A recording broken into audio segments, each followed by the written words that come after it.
Hello, I'm Dr. Alex Piquero, the Director of the Bureau of Justice Statistics, which is the statistical agency within the U.S. Department of Justice. I'm speaking to you today on behalf of my colleagues and partners who are carrying out important elements of the Prison Rape Elimination Act, or PREA, which Congress unanimously passed nearly 20 years ago. As part of PREA, the Bureau of Justice Statistics conducts several surveys to help answer questions about how often sexual victimization occurs in correctional settings and the circumstances surrounding such victimization. The National Inmate Survey is our survey of inmates in prisons and jails for PREA. We last conducted it in 2011 and 2012. According to that study, approximately 4% of persons in prison and 3.2% of persons in jail had experienced sexual victimization within the previous 12 months in the facility which they were surveyed. BJS will be surveying inmates again in 2023 for the next iteration of the National Inmate Survey. We will ask each randomly sampled facility to provide some basic information about the facility and to provide access to inmates who are randomly selected from the facility's roster so they can be surveyed. Inmates can choose whether they would like to participate, and their answers will be kept confidential. BJS's PREA statistics are used by correctional institutions, policy advisors, researchers, advocates, and other stakeholders towards our common goal of preventing rape and sexual assault in custody. With your vital participation, we are confident we will all learn more about this important issue and how to prevent victimization going forward. Westat will be our data collection partner for jail facilities. They have extensive experience in conducting large-scale surveys, including several for BJS. They've conducted the National Survey of Youth in Custody, our PREA survey of youth in juvenile facilities several times. We are confident they will do an excellent job for us once again. They will work with you and your staff to ensure adherence to all appropriate protocols and will strive to minimize the burden placed on you.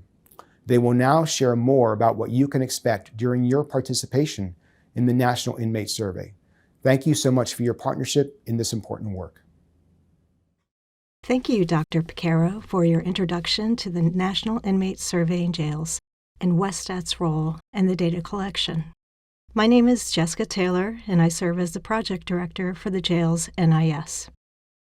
Today, I will provide an overview of the survey, including why we are conducting it and what to expect when we come to your jail. As Dr. Piquero mentioned, the purposes of PREA include to develop and implement national standards for the detection, prevention, reduction, and punishment of prison rape, and to increase the available data and information on the incidence of prison rape, consequently improving the management and administration of correctional facilities. The NIS helps legislators, practitioners, administrators, and researchers understand the nature of sexual victimization in jails by generating statistics on its prevalence, identifying facilities with high and low incidence rates, and identifying common characteristics of victims, perpetrators, and facilities. Westat is the data collection agent for the NIS in jails. Westat began by randomly selecting 10% of all jail facilities nationwide to be included in the study. Within each sampled facility, the NIS methodology involves conducting in-person interviews with randomly selected inmates to determine the prevalence of sexual victimization in facilities during the prior 12 months. In the following slides, we will discuss the next steps and what we will need from your jail. We understand the burden on you and your staff to support this survey, and we will do everything we can to minimize any impact on your facility's schedule and operations. We began outreach to jails on a rolling basis beginning in October 2022 to plan and prepare for visits that will occur in 2023. One of our facility enrollment managers will contact each jail directly to work out the logistical details, such as scheduling a date for data collection, identifying space in the jail where interviewing can take place, and determining background check requirements for the interviewing team. We'll need someone from the jail to be named as a facility coordinator for the study. This person will be the point of contact with our enrollment specialist before the week of data collection and the person who the interviewing team can contact if any issues arise during the week of data collection. We will also need jail staff to manage the flow of sampled inmates to and from the interviewing area. From February 2023 through the end of the year, WestStat will visit each jail for up to 5 days, Monday to Friday. The interviewing team typically includes 1 to 2 team leaders and about 6 or 7 interviewers, but the size of the team will vary depending on the number of inmates sampled and the space available for interviewing. We will request to receive a test roster of arraigned inmates from the facility coordinator 4 weeks prior to the visit date. We will request to receive a full roster of arraigned inmates 1 week before our visit. Lastly, we'll ask your facility coordinator to submit an updated roster the first day of the visit to identify newly arraigned inmates and those who have left the facility.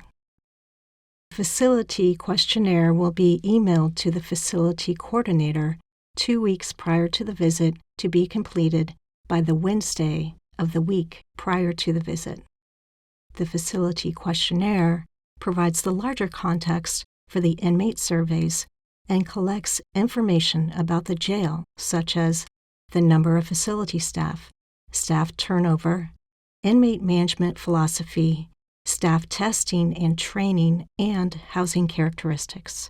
The facility questionnaire is typically completed in about 30 minutes. As much as possible, we would like for our interviewers to have the opportunity to explain the study to inmates face to face.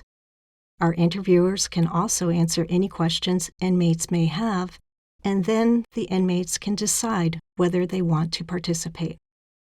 It is important to have as many of the randomly sampled inmates participate as possible. At the same time, we don't want inmates to feel pressured to participate. So, for example, we will explicitly tell inmates that their decision regarding participation in the NIS will have no impact on any decisions regarding their release from jail.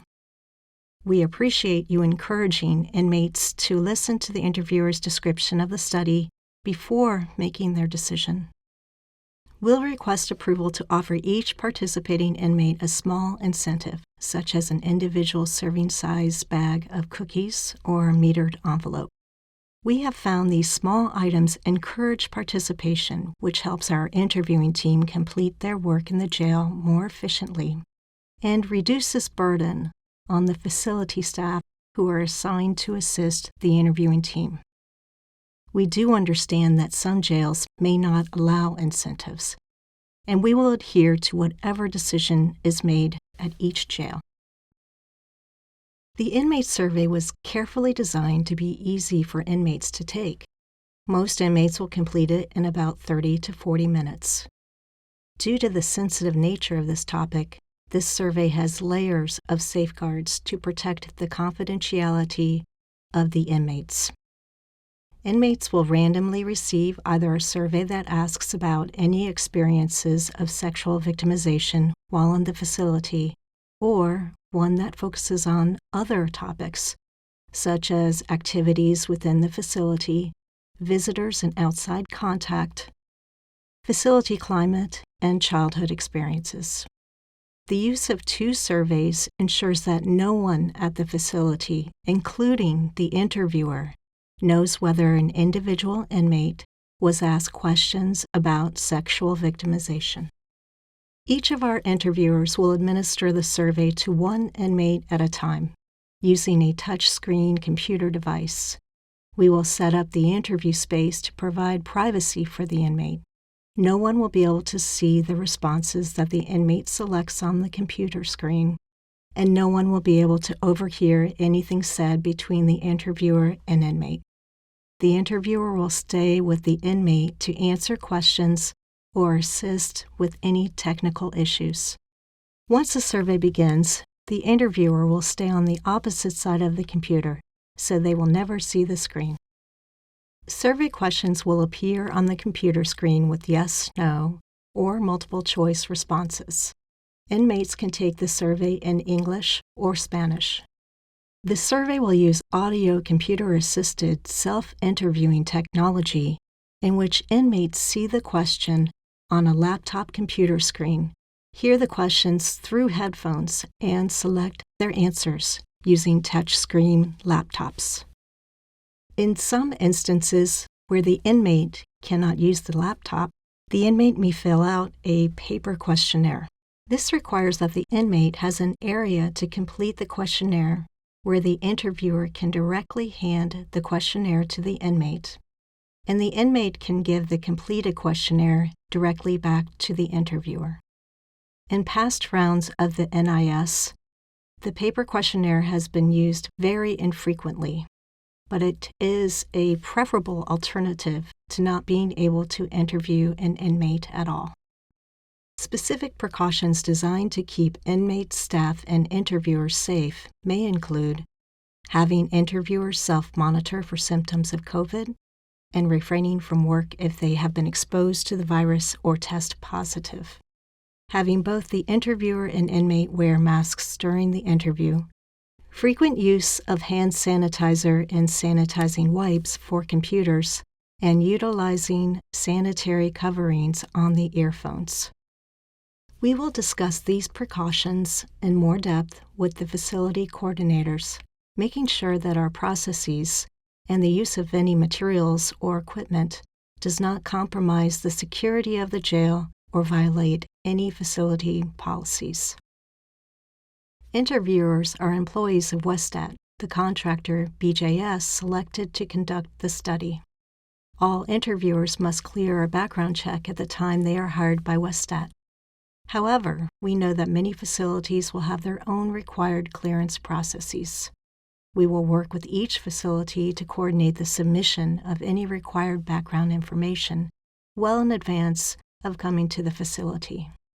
All interviewers have completed a comprehensive training which familiarizes them with the study procedures and how to conduct themselves in a jail.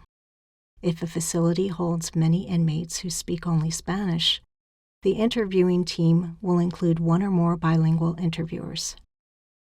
If staff have any concerns while the interviewing team is working in the jail, they should feel free to contact Westat. PREA requires BJS to survey at least 10% of jails, identify facilities with either high or low rates of victimization, and submit a report to Congress providing national and facility-level victimization rates and data on the circumstances surrounding such victimization. In addition, PREA requires that BJS include in the report to Congress a list of any sampled facilities that do not participate. Again, Westat began contacting facilities in October 2022 and will visit facilities starting in February 2023. We anticipate completing all visits in late fall 2023. Inmate participation is entirely voluntary. We ask that they allow us to tell them about the survey, but they are free to give us their consent or refuse. We greatly appreciate your support of NIS and will do everything we can to minimize any impact on your facility's schedule and operations. If you have any questions in the meantime, you can contact Amy Lager, the BJS PREA Program Manager, at amy.lager@usdoj.gov or 202-353-5955, or the Westat Project Director, Jessica Taylor, at nis-4j@westat.com or 240-314-5852. Thank you for viewing this video. We look forward to working with you to make the inmate survey a success. We hope this presentation has been informative. Thank you again.